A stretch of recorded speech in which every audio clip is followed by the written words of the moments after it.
8절 말씀 한 절만 읽어보겠습니다. 오직 너희 하나님 여호와를 친근히 하기를 오늘날 같이 행한 것 같이 하라. 아멘. 다시 한번 오직 너희 하나님 여호와를 친근히 하기를 오늘날까지 행한 것 같이 하라. 아멘. 유명한 프랑스의 정신의학자이면서 유명한 신앙인이었죠. 폴 뚜르니에라고 하는 심리학 박사가 있습니다. 이 사람이 성경을 연구하면서 나름대로 한 가지 이런 가슴에 그 쉽게 남은 고백을 했습니다. 그게 뭐냐면 성경에 나오는 대부분의 믿음의 사람들, 특히 역사를 이끌었던 사람들이 실제적으로 자기가 정신의학적으로 보면 정신병원에 갈 사람들이 많다라는 얘기를 했어요. 잘못 이해하면 이게 좀 과격할 수 있는데 자세히 이 사람의 어떤 그 말에 귀를 기울이면 그럴 수 있겠다 싶은 생각이 듭니다. 왜냐하면 성경에 나오는 수많은 위인들, 영웅들은 다 약함이 있었다는 거죠. 흔히 세상은 누군가의 강점, 그 사람의 강함, 그 사람의 영웅심 이런 것들로 자꾸 부각이 되는데 성경은 오히려 그 한 사람의 약함과 그 사람의 부족함 그리고 그 사람의 다양한 정말 하나님 아니면 안 되는 면들이 너무나 많이 부각되고 있다는 것을 이야기합니다. 그래서 지금 이 시대의 관점으로 보면 약한 사람들, 심지어는 정신병원에 갈 사람들이 많았다라는 말은 과격해 보이지만 사실상 일리가 있는 말입니다. 적어도 정신의학자의 어떤 가치관으로 본 말이죠. 여러분 생각해 보세요. 아브라함 같은 경우도 믿음의 조상이라고 말하지만 실제로 이 아브라함의 삶을 우리가 하나하나 파고들면 약함이 많은 사람 아닙니까? 우리는 성경에서 그가 75살 때 갈바라지 못하고 오직 하나님의 말씀을 듣고 그가 본토 친자 아비집을 떠나서 저 가나안 땅까지 왔다고 이야기하지만 중간중간 보면 참 그의 문제점이 많이 드러나거든요. 그 중에 하나가 자기 아내를 누이라고 파라오에게 거짓말하고 또 그 아내를 지장을 받고 넘겼던 것, 이런 것들은 상당히 좀 문제가 많죠. 물론 100번 양보해서 그가 자신의 생명 때문에 그랬다. 당신이 나의 아내를 하면 나를 죽이고 당신을 빼앗아갈까 봐 그러니 당신을 내 누이라 합시다. 물론 서로 간에 오라버니와 누이의 관계인 것도 사실이긴 하지만 그러나 앞뒤를 보면 이것은 정당하지 않죠. 그런데도 아브라함은 자기 누이라고 속여요. 근데 한 번만 그런 게 아니라 나중에 저 블레셋 가서도 자기 아내를 누이라고 또 속입니다. 이러니까 이 사람의 어떤 이 정신적인 구조가 상당히 약함이 있어요. 그런데도 믿음의 조상으로 우뚝 섰다는 것은 하나님의 은혜와 하나님의 끊임없는 사랑에 의해서 이 사람이 그 정상에 서는 거죠. 그래서 우리가 창세기 20장에서 복종의 시험을 보면 어떻게 그 100세에 얻은 아들을 하나님의 말씀에 의해서 모리아 땅에 있는 산에 가서 번제로 바칠까?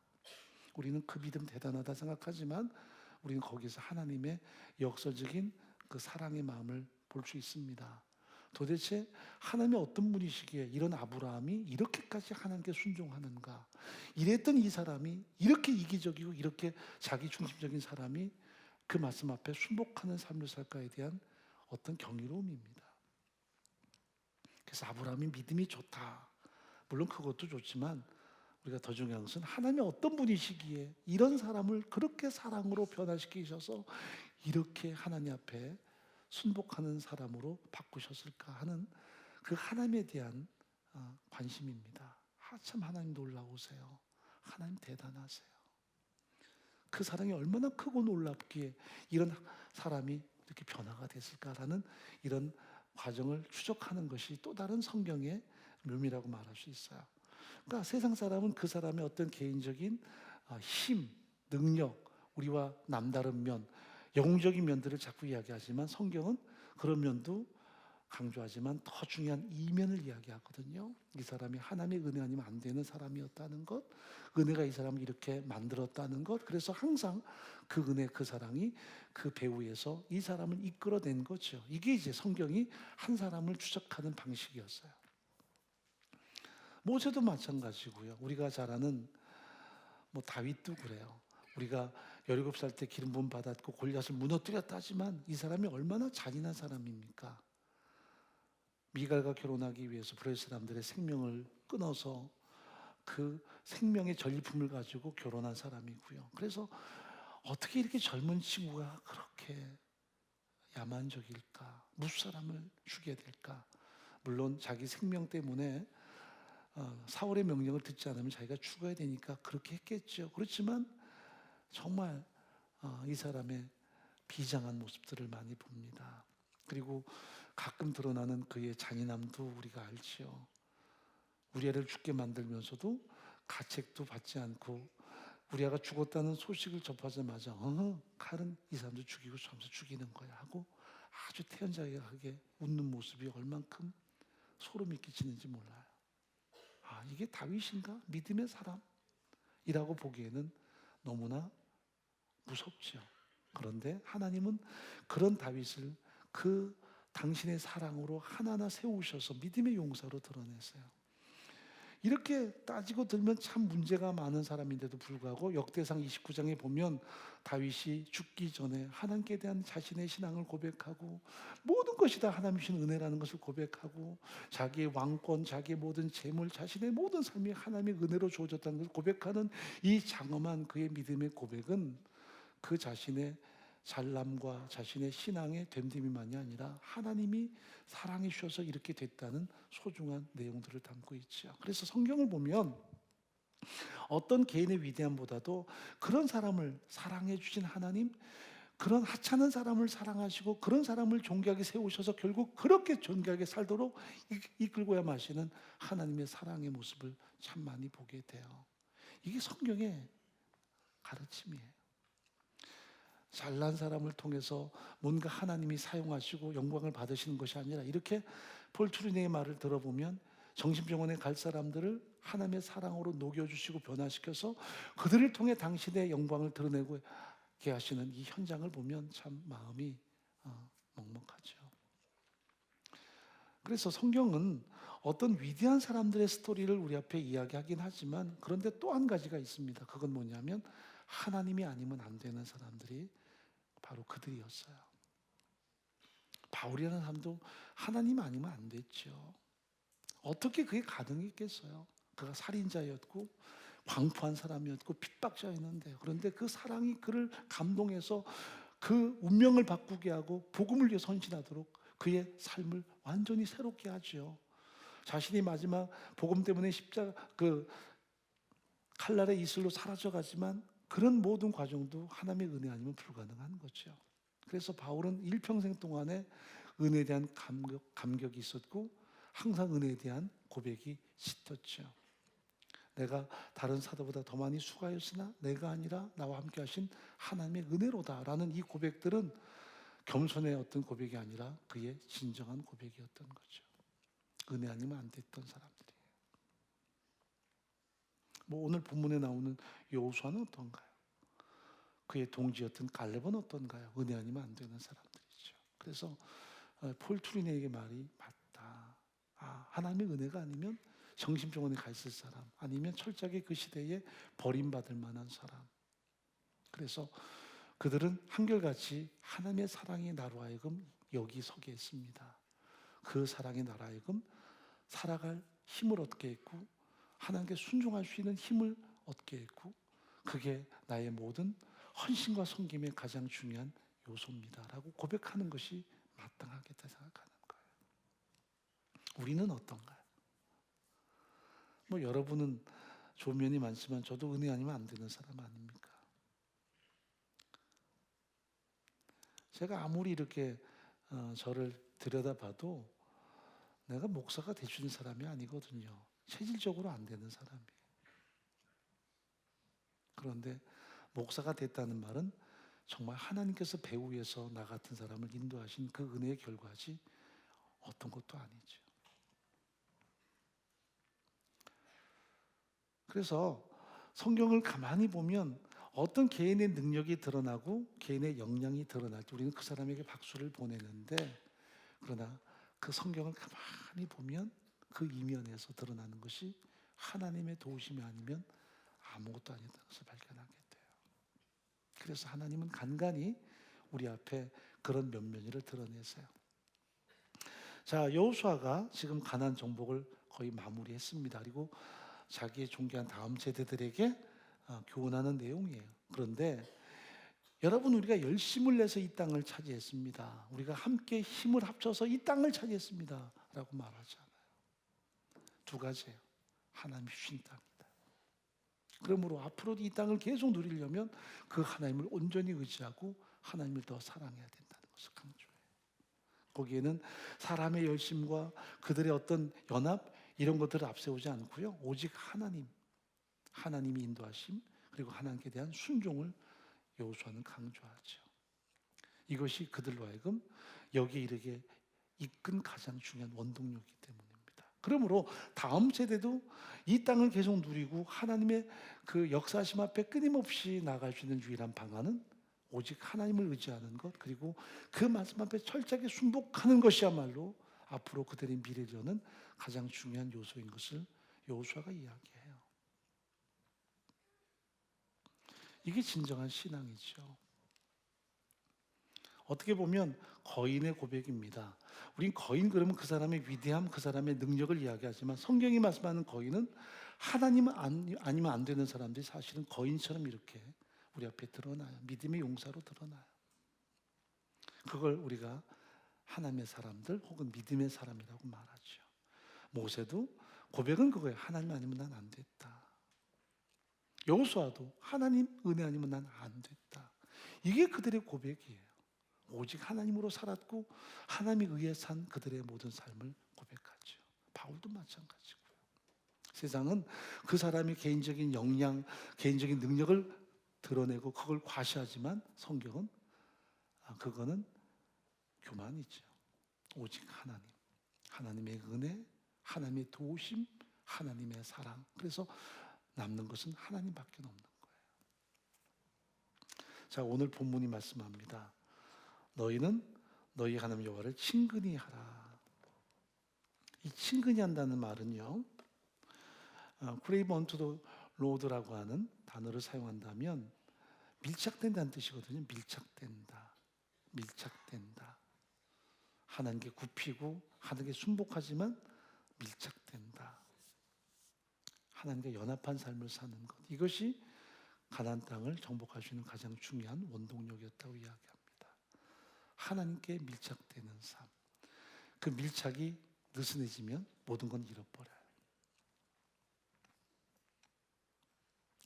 하나님을 섬기는 것과 우상 숭배는 아주 작은 간극이에요.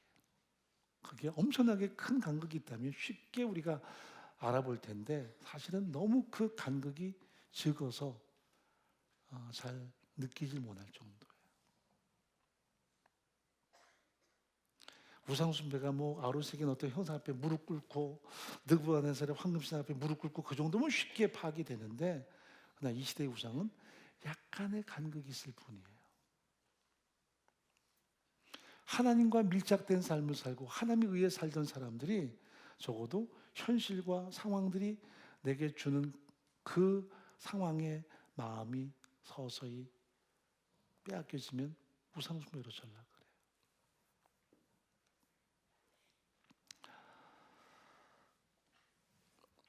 우리가 하나님의 주권을 이야기하죠.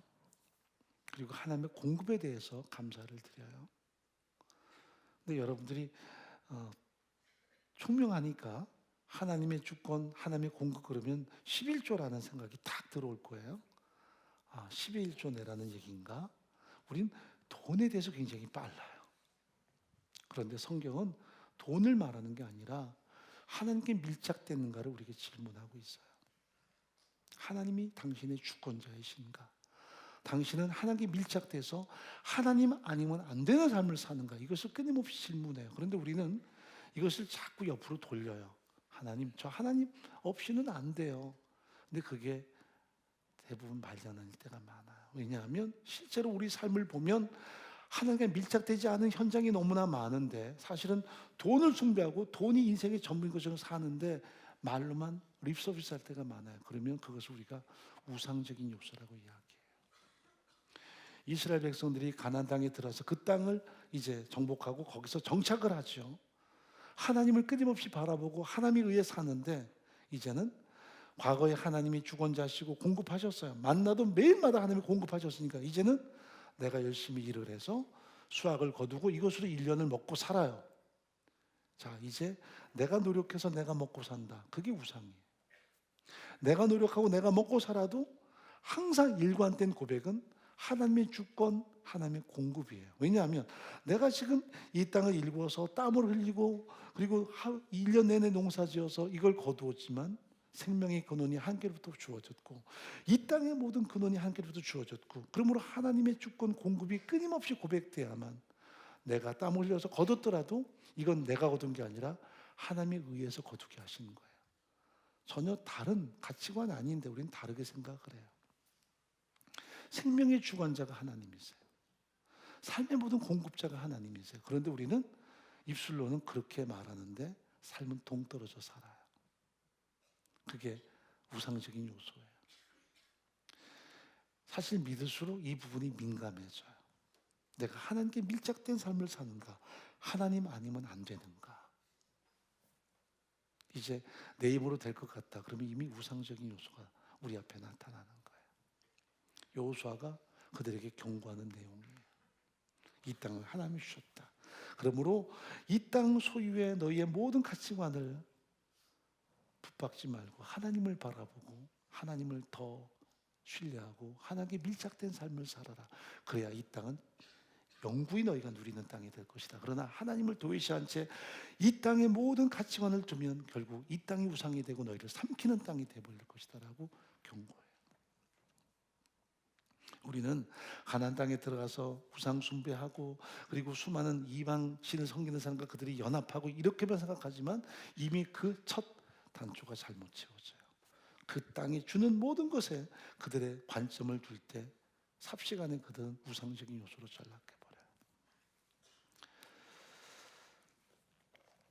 지난번에 사랑병원인가요? 우리 장례식 갔다 오다가 아내랑 그 얘기 잠깐 했네요. 그 사랑병이 예전에는 세강병원이었습니다. 그래서 인천시 그 교회 협회에서 그 병원을 운영을 했고요. 거기 가면 장로님들이 이렇게 입구에서 기다리다가 뭐 교회 주보 가져가면 목사 가족들은 20% 이렇게 할인해 주는 그런 계획이 있었어요. 그래서 예전에 저희 딸이 이제 감기 걸려서 아프면 업고 거기까지 갔죠. 하객동에 차가 들어오지 않으니까 아이를 업고 저 신기촌으로 넘어갑니다. 지금 상용 아파트 있는 쪽까지 가서 거기서 버스를 타든 아니면 계속 걸어가든지 하면 이제 그 세강병원으로 갑니다. 가면 이제 주보를 먼저 달라 그래요. 그 주보를 주면 이제 20% 사인해 주면 그걸 가지고 이제 접수를 하고 진찰을 받고 하는데 그때는 의료보험이 없었으니까 보통 한 뭐 3,000원에서 5,000원 정도 나와요. 큰 돈이었어요. 뭐 자주 굶을 때였으니까. 근데 애가 우풍이 심해서 그런지 뭐 불 때는 집에 사니까 참 춥죠. 그러니까 방 안에 넣어놓은 이렇게 물그릇이 얼어요. 그러니까 이제 감기를 달고 살죠. 근데 애가 콜록콜록하면 병원을 가는 거예요. 아이가 아프니까 안 갈 수 없잖아요.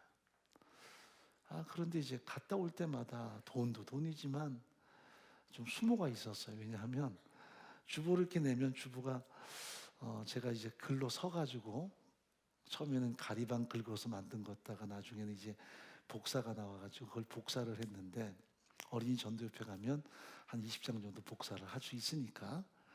근데 제가 뭐 지금도 그렇지만 글씨를 잘 쓰나요? 나름대로 잘 쓰는데 달필이 아니니까 그 주보를 내주면 거기 계신 분이 어떨 때는 그냥 넘어갔는데 아니 이게 주보요? 예. 이런 주보면 누구나 다 가져오겠네. 그러면서 이제 막 핀잔을 줘요. 20% 할인 받는 건데 사실 그분들도 나쁜 건 아니죠. 얼마나 많은 사람이 뭐 할인 받겠다 그랬겠습니까? 근데 그날은 조금 듣기에 기분이 좀 나빴어. 아이도 아프고 업고 갔는데 막 툭 하고 던지는 말이 좀 마음이 그랬어요. 그래서 아이를 얻고 오다가 참 마음이 찡했습니다. 제 아내가 이제 저를 가만히 보고 있다가 하는 말이, 여보, 우리가 애가 아프면 콜록하면 병원만 뛰어왔지 기도 안 한 것 같아요. 그러니까 제 아내가 저보다 때로는 믿음이 좋은 것 같아요. 그래서 그래요? 그랬더니 우리 없는 돈에 와가지고 병원비는 다 내는데 하나님께 연보를 드려보진 않았잖아요. 사람이 먹고 살 게 없으니까요. 돈 생기면 먹는 게 우선이지 드린다라는 개념은 그 다음이에요. 사람이 굶는데요. 근데 아내가 저한테 그런 말을 했어요. 여보, 이제부터 우리가 아이가 아프면 병원부터 오지 말고 그만큼을 헌금하면 어떨까요? 그래서 사실 말도 안 되는 얘기입니다. 여러분이 그걸 따라 할 수는 없어요. 할 필요도 없고. 근데 우리의 생각이었어요. 우리가 하나님께 기도하고 목사가 하나님 의지하는 것보다 애 얻고 뛰는 게 바빴구나. 그래서 그 다음부터는 아이가 아프면 병원비를 아내가 헌금을 했어요. 근데 참 놀라운 것은 그 다음부터 병원에 거의 안 갔어요. 콜록하다가도 금방 나아지고, 그때 아내가 이제 마음에 담는 게 뭐냐면 우리가 하나님을 더 우선으로 섬기는 것이 얼만큼 중요한가. 어떻게 보면 말도 안 되죠. 그런데 이제 여러분에게 그걸 요구하는 건 아니에요. 각자에게 주는 하나님의 특별한 마음이 있을 거예요. 병원 가야 돼요. 그런데 저희는 그랬어요. 저희는 우리 교회 개척하기 전에 아이를 성교원에 보냈는데 보내다가 돈이 없으면 못 보냈어요. 그러면 선생님들이 그래요. 계속 보내세요. 나중에 돈 생기면 주시고요. 또 전사님인데 오지 말라 하겠습니까? 근데 아내는 딱 안 보냈어요. 그달 줄 게 없으면 안 보냈어요. 그래서 아이들이 유치원이건 성군이건 못 다녔어요. 왜냐하면 가치관이 뭐냐면 내가 없는 만큼 산다. 절대로 과하게 하지 않는다. 우리는 없으면 굶었어요. 아니 꼬다가도 먹어야지. 아니요. 우리는 없으면 굶었어요. 근데 그게 참 좋은 훈련이었던 것이 그냥 굶는 게 아니라 하나님만 바라보는 거예요. 참 얼마나 한심합니까? 젊은 사람이 자기 처자식 굶고 있는데 참 얼마나, 제가 목회를 하긴 하지만 이게 스스로에게 비가맨인지 몰라요. 그런데 그렇게 굶을 때 저녁 열심히 되면 누군가가 하나님께서 보내시는 까마귀가 오세요.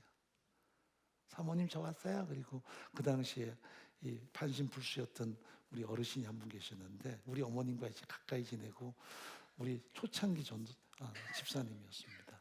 딸네 집 가가지고 용돈 얻으면 그거 가지고 살을 반마를 사요. 왜냐하면 그분이 들 수 있는 최대양이에요. 그걸 툭 방문 앞에 두고 가요. 그럼 밤 10시에 밥 지어 먹거나. 참 여러분 울었어요. 하나님 바라보는 거예요. 하나님만 바라보는 거예요. 그 덕분에 개척교회 잘 헤쳐나왔죠. 하나님만 바라보죠. 그러니까 오죽하면 친구들이 가끔 연락이 와요. 저는 그런 친구도 없고 제 아내 친구가 연주야 돈 필요하냐. 아니 우리가 빌려달라 하지도 않아도 필요하냐. 그래도 아니 우리 안 필요해. 그 과정이 우리에게는 너무나 소중한 과정이었어요. 하나님 없이는 안 된다. 지금도 마찬가지.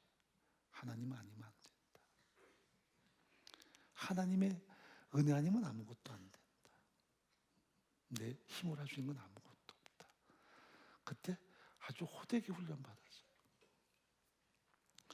여러분 그것이 훈련이지만 가장 좋은 게 뭐냐면 하나님 아니면 난 아무것도 아니에요. 그게 겸손의 고백이 아니라 실제적인 고백인가. 매 순간 하나님 아니면 아무것도 아니에요. 그게 어떻게 보면 여호수아가 이스라엘 제2세대에게 주는 경고기도예요. 하나님을 친근히 하라. 굉장히 아주 아름다운 말로 시작을 하지만 이 말은 너희들 하나님 없으면 아무것도 아니야. 하나님의 은혜 아니면 아무것도 아니야. nothing. 근데 그들이 마치 썸생인 것처럼 이 땅이 있으니까, 우리가 이 땅에서 농사 짓고 내가 누리니까, 그때 그들은 아무것도 아닌 신세로 전락해버리고 말아요. 그게 사사기예요. 그 시대에 왕도 없었고 자기 손 오른 대로 행해버려요. 그게 그들에게는 신앙인 듯하지만 불신앙이었던 거죠. 결론, 우리가 우상 앞에 가서 막 무릎 꿇고 절하진 않아요. 우리는 그들을 우상 숭배자로 하는데, 성경이 우리에게 말하는 우상 숭배는 약간의 간극이에요. 내 힘으로 가능하다. 우상 숭배. 하나님의 주권 앞에 무릎 꿇고 그분이 나의 공급자시다라는 걸 인정하지 않고 살면 우리는 우상 숭배자 같아요. 주권을 인정하고 그분의 공급 가운데 살고 언제나 하나님께 밀착된 삶을 살 때 내가 살 수 있는 진정한 능력이 있다는 것을 성경은 말씀하세요. 우리가 한 해 끝자락에 섰습니다. 은혜 공동체 안에 참 많은 동역자들이 같이 헌신해 주셨고, 그분들의 눈물과 기도가 교회를 이렇게 아름답게 만드는 거죠. 스포트라이트 받는 몇 사람이 아니라 정말 이름 없이 빛도 없이 헌신하는 그분들. 그러나 더 중요한 것은 그 헌신과 섬김 속에 하나님의 주권과 하나님의 공급에 대한 감사와 감격, 내가 아니라 하나님의 은혜로다 하는 그 진정한 고백들이 우리에게 가득하다면 하나님이 얼만큼 더 나를 통해 영광을 드러내실까 하는 것입니다. 여러분, 저는 꿈이 하나 있습니다. 그게 뭐냐면 하나님이 행하시는 위대한 일들을 좀 봤으면 하는 꿈이에요.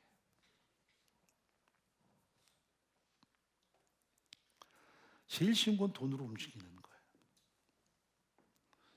거예요. 우리 교회는 감사하게도 뭐 세계적인 소프라노가 와서 출석도 하고 연주자도 출석하지만 우리가 기도만 할 뿐 한 번도 무실로 그분들을 섬긴 적이 없어요.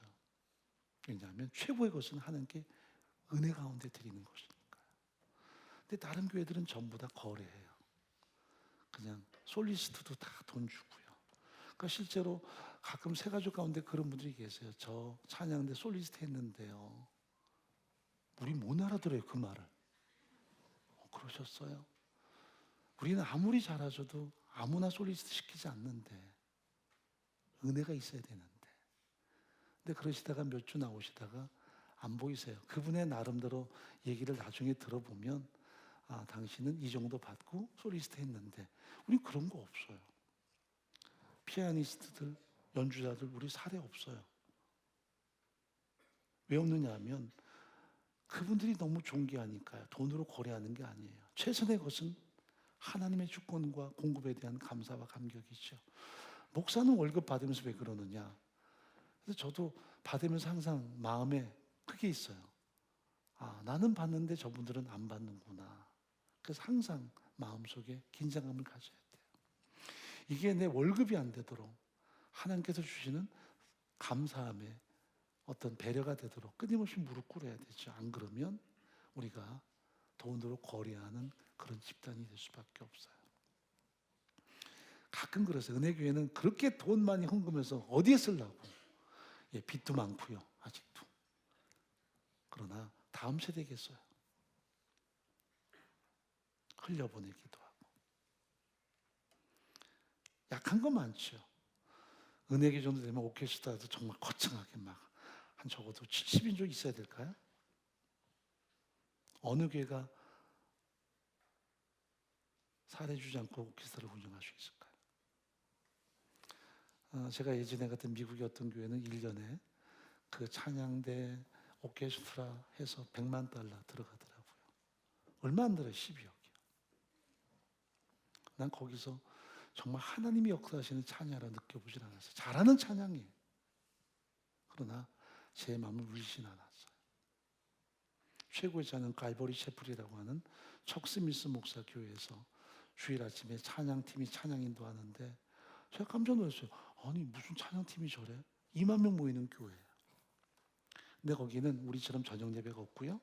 주일 오전 예배 때 각 팀이 다 찬양을 인도해요. 그게 그 주간에 찬양되고요. 그래서 찬양 같이 인도하고 나중에 특송 한 곡 하면 끝나요. 저 거기서 예배의 진정한 면모를 봤어요. 그때 나왔던 팀이 우리로 말하는 사랑부였어요. 와가지고 저는 모르고 갔죠. 가서 보니까 2만 명 모이는 교회인데 찬양대가 참 열악해요. 수십 명 이렇게 섰는데 다 이그러진 모습, 제대로 못 서 있죠. 다 이러고 서 있고 이러고 서 있고 찬양하는데 막 서로 그냥 안 맞는 리듬이 나오죠. 그런데 그 찬양을 다 따라 불러요. 20분 따라 부르고 함께 기도하고 척스미스 목사가 나올 때까지. 그런데 제가 느낀 게 뭐냐면 성령의 임재였어요. 듣기에는 막 거북한 소리가 많이 들리지만 성령의 임재.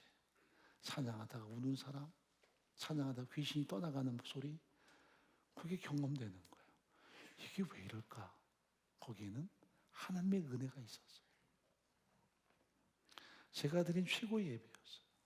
보기에는 막 어설프고 그냥 막 좀 경망스러워 보이고 하지만 거기에는 하나님의 임재가 있었어요. 저는 어떤 실력, 물론 나쁘진 않아요. 그러나 하나님 아니면 안 되는, 하나님을 정말 사랑해서 하나님에 의해서 이루어지는 것만큼 중요한 게 있을까요? 은혜의 공동체는 적어도 그런 공동체가 아닐까라는 확신이 있어요. 하나님에 의해서 존재하고 하나님에 의해서 우리가 항상 순복하는 전삼, 그게 하나님의 사람들이죠.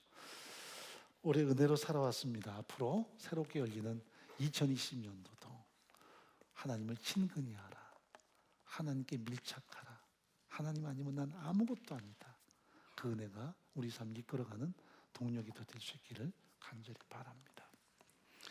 하나님 아버지, 하나님의 은혜 아니면, 하나님의 도우심이 아니면 우리는 아무것도 아닙니다.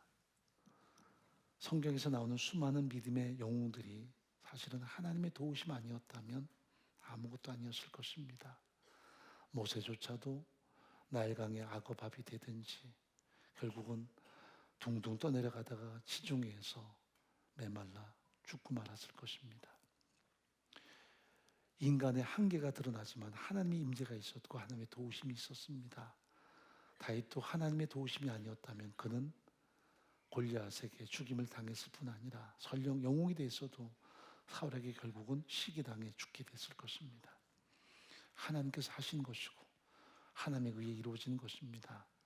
우리가 한결같이 하나님을 더 갈망하게 하시고 하나님께 더 밀착되게 하시고 한결같이 하나님에 의해서 살아가는 진정한 신앙의 면모들이 우리 삶을 통해 또 다음 세대를 통해 존귀하게 드러날 수 있도록 인도해 주옵소서. 은혜 공동체 이야기하면 어떤 대단한 사람, 힘 있는 사람, 능력 있는 사람이 아니라 하나님의 사람들이 함께하는 그 공동체로 아름답게 드러날 수 있도록 은혜와 힘을 더하여 주옵소서.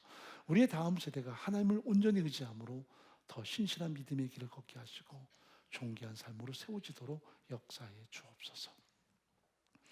올 한 해도 수고하신 모든 동역자들 한 분 한 분마다 하나님께서 복 주시고 하나님의 가슴 속에 새겨져 있는 존귀한 이름들로 별처럼 빛날 수 있도록 은혜 베풀어 주시옵소서.